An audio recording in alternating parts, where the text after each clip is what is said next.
welcome to ET Garage. Today we are down here at the National Corvette Museum.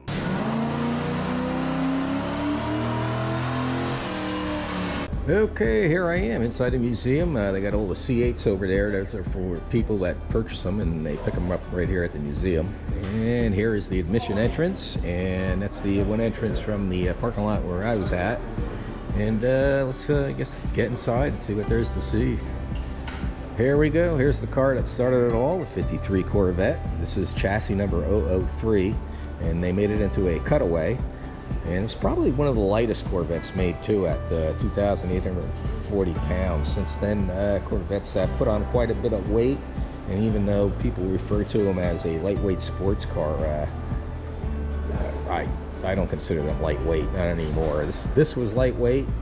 Once they started getting into the 80s and up, they put on just too much weight. Well, not too much weight, but they're still put on too much weight to be considered a lightweight sports car, let's put it that way, unlike the early C1s.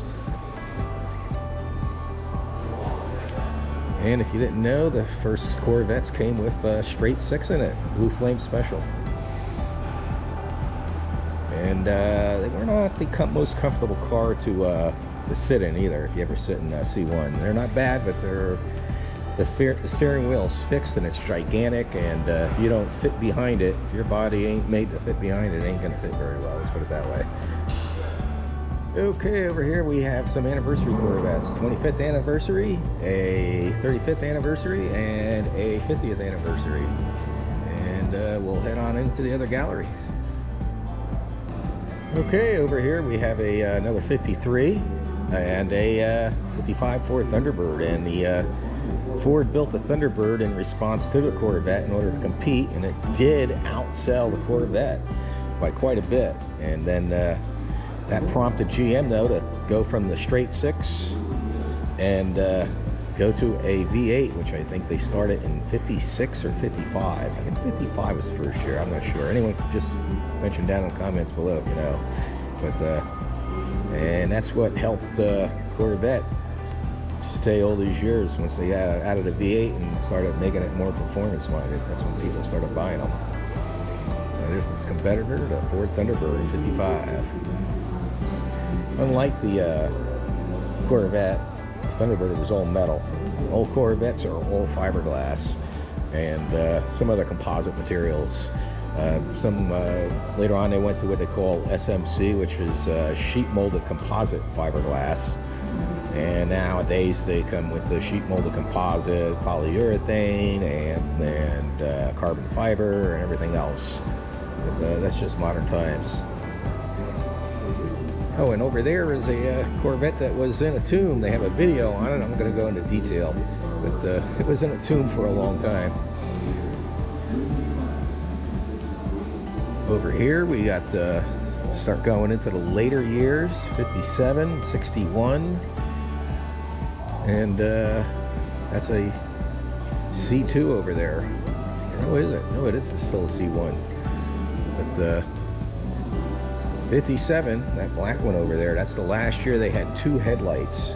After 57, they went to 4 headlights on the 58 and up. See over here, this is a 62 over here. You can see the 4 headlights.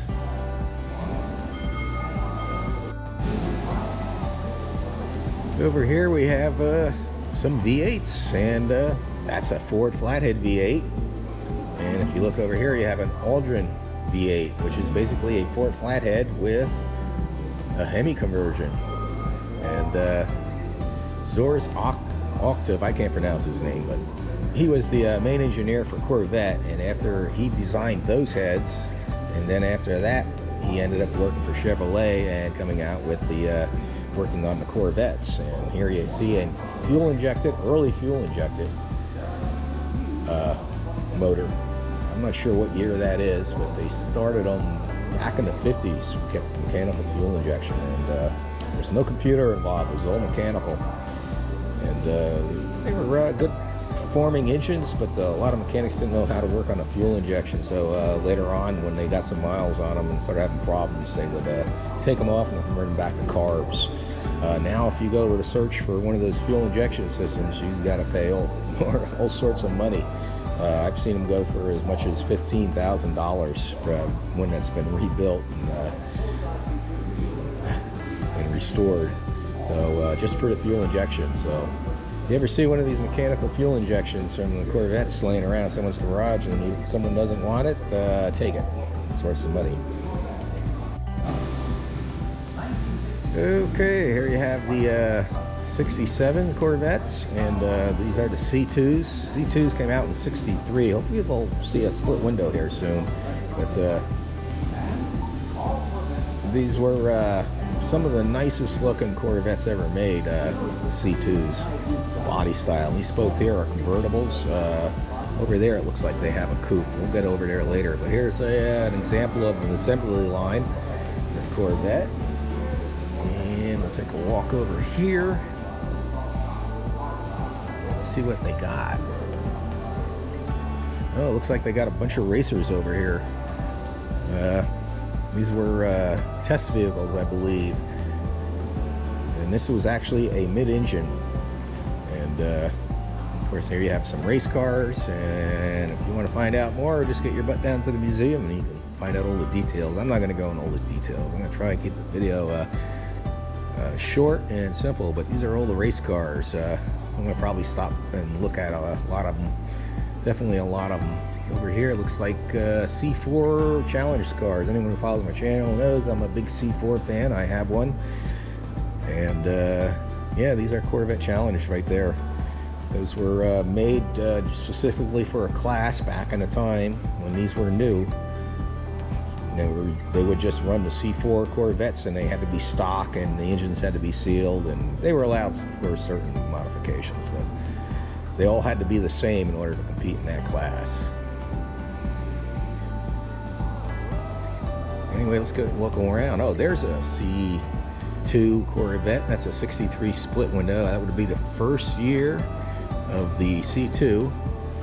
And if you look, it's a split window, and it's the only year they had them. And the funny thing about the split window in the back, let me see if I can get a better look, is at the time, a lot of people who bought the split window coupes didn't like that split window in the back because it blocked their view. So when '64 came out, they did away with the split window, and that was just one big piece of glass. And a lot of people would cut that center section out and put the glass from the C4 in it. And later on, because this was an only one-year car, these became super valuable, and anyone who cut that section out now is regretting it. So something to, if you ever see one, '63 split window, there not that many left anymore. Okay, over here we have some concept cars. A '57 Corvette SS concept car and a '69 Manta Ray Corvette. I think I like the '57 Corvette SS better. I don't know. I just like that body styling. Definitely like the grille. Yeah. Okay, here we have some studio scale models, I guess, for concepts. And you look at this one, the first thing you think it looks like a modern Lambo, but it's actually from 1966. Then over here you have the a model of the '96 Corvette Grand Sport. Grand Sport C4 Corvettes. I believe it's 96, 95, I forgot what year. No, 96 here it says. But they actually, the real versions didn't have that bumper that I remember anyway. And maybe I'm wrong. If I'm wrong, let me know in the comment section. And over here you got one from the 80s, believe it or not. That kind of looks more like the new C8 Corvettes in a way, or a McLaren or something. But yeah, they got a bunch of other stuff here too, and they got videos going and all sorts of information. Here you got a 2019 C7 ZR1 spinning around. And over here, a C8 interior. I guess this is how they mocked it up before it was approved.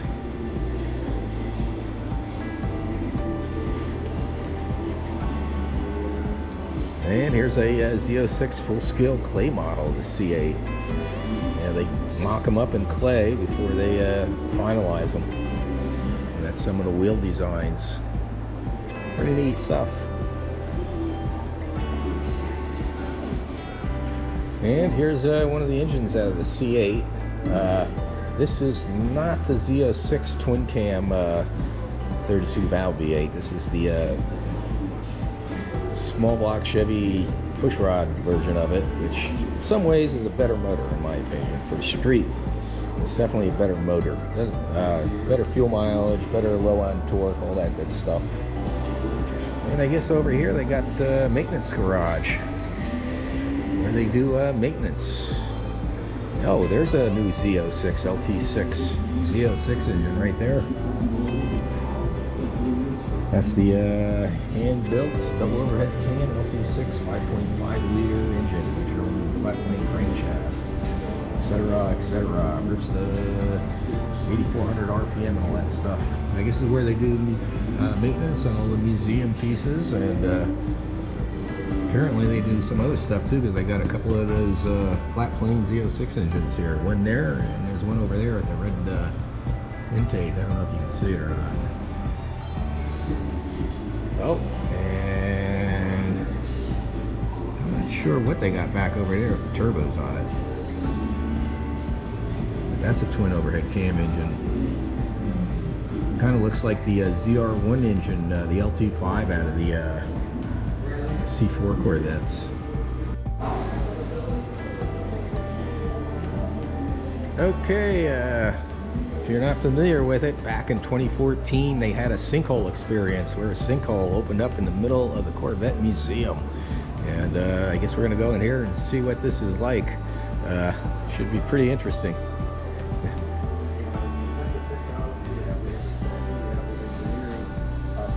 I guess they've got all the information and videos and pictures of the sinkhole where the Corvette's fell down inside and all that stuff. That must have been one heck of an experience. I know they took these cars back up and I think they restored them, if I remember that correctly. Here's another video of them doing all sorts of stuff. I guess you could spend hours just in here looking at all these videos if you wanted to. I am not going to do that. I am going to go over here and I guess that's some of the parts that were down there or ended up down there. Let's see if we can snake our way. Here we are into the center dome, so to speak. Hopefully you guys can see all that. And here we are. This is what we really want to see. And they start off with the C1s and it looks like they work up. The C1s are still the early C1s, the 53s and 54s. They're still my favorite body style. Yeah, I have to say that. And you got the later C1s. It's a 62. Oh, here we go, 67 or 27. Ooh, look at this. This is really nice. This is a 55. That kind of like a mint. Kind of like a mint green yellow, I guess you would say. But, there we go, C6s, and yeah, there's just all over the place. We'll get over to those shortly. 69 or 27. That's definitely one you want to have, performance-wise. And 82. I think it was the first year for the fuel injection. It had the Crossfire fuel injection, and of course, you got the C7s. That was a big step up as far as becoming more of a worldwide sports car for the Corvette. They're trying to get more worldwide as far as seals and stuff. Chevy, of course, is the 92. This is the millionth Corvette. Yeah, 92 is the millionth Corvette to run off the assembly line. So they made quite a bit of them. And here we got a really nice 86. Over here it looks like a concept vet. 68 Asheville. And over here we got some another C4. There's quite a bit of C4s in here, I'm surprised. 83 Corvette, the one and only, they say. Yeah, because they didn't make any actually in 83. They made them in, started making them in 84. That being said, they were sold as 84s, but they actually did make a few in 83. I actually used to have one. That was my first Corvette, and that ended up getting rear-ended about 2 miles from my house. We got a 73 two-rotor Wonkel. Two-rotor Corvette. That was an experimental Corvette. That's definitely different looking. Yeah, it's a pretty nice looking car actually. And of course over here you got the C8 right-hand drive. The steering wheel is on the opposite side. Here in the US we're on the left. These are for sales overseas in like Australia, South Africa, Japan, England. All those countries are drive on the opposite side of the road. And of course there's the C06 Corvette. And we'll go over here. This looks like another concept Corvette. Yeah, that's a either a mid-engine or a rear engine. Let's go look.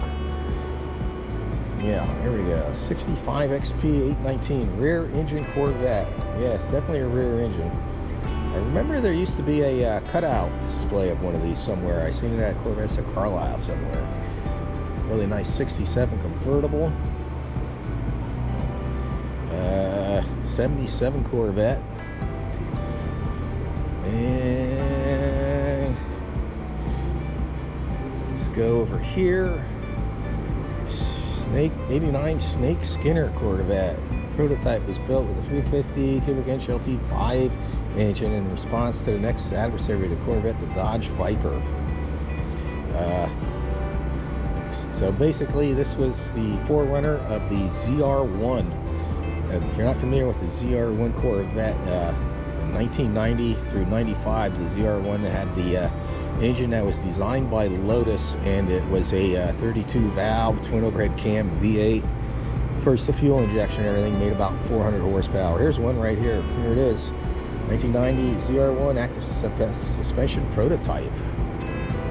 All right, let's go over here, and there's a big, there's some windows in the floor where the sinkhole, right here is where that sinkhole was, where we're walking right now. Caution, take a look more than 30 feet down into what's left of the sinkhole that rocked the Corvette world. Let's see. Wow, it's just a big, big tunnel now. Ooh, the ladder in it. I don't see what else there is. That says exit over there. I don't know if that's an official exit or if there's another exit. Oh, continue tour over there. There we go. I'm surprised I didn't get lost yet.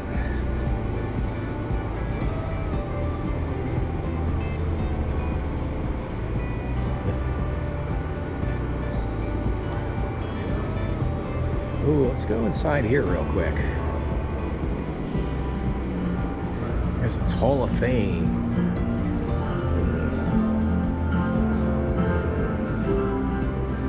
Quick walk through there.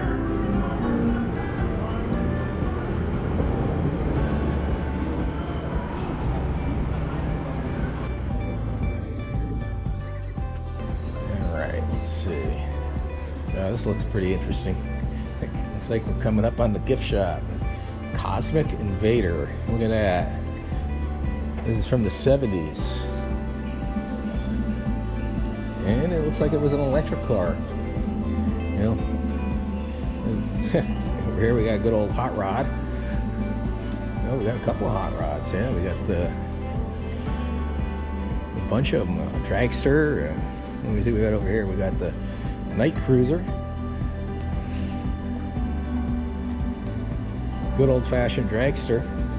The rail kind, where the engine was in the front. Now the roll in the rear, which is safer. And of course over here you got the Batmobile. Let's go see which one it is. I don't know my Batmobile models. Let's see, the Batman Returns Batmobile. I didn't know they had that here. Of course, there's Batman over there. And over here we got some the